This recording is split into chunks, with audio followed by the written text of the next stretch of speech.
Hi guys, তোমরা সবাই কেমন আছো? আশা করি সবাই ভালো আছো। আমিও খুব ভালো আছি। তো আবার একটা ভিডিও নিয়ে চলে এসেছি। তো আজকেও আবার পুকুরে মাছ ধরতে যাচ্ছি। তো আজকের পুকুরটা বড় বড়। আর আমরা যাচ্ছি কে কে? আমি যাচ্ছি, ছোট বোন, মাম্মাম, দিদির ওই যে দিদির মেয়ে, ওই যে মেজদি। তো পুকুরে গিয়ে এবার দেখা হচ্ছে তোমাদের, দেখাই তোমাদের কে কে গেছে আর কত বড় পুকুর। গাইস আমরা চলে এসেছি পুকুরে, দেখো আমাদের পুকুর।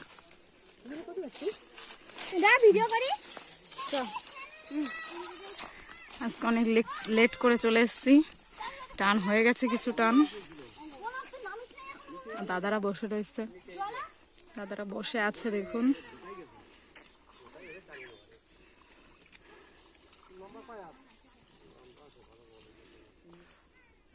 দেখো মাছের থেকে আমাদের বাড়ির লোক বেশি। দেখো এটা আমার বড়দি,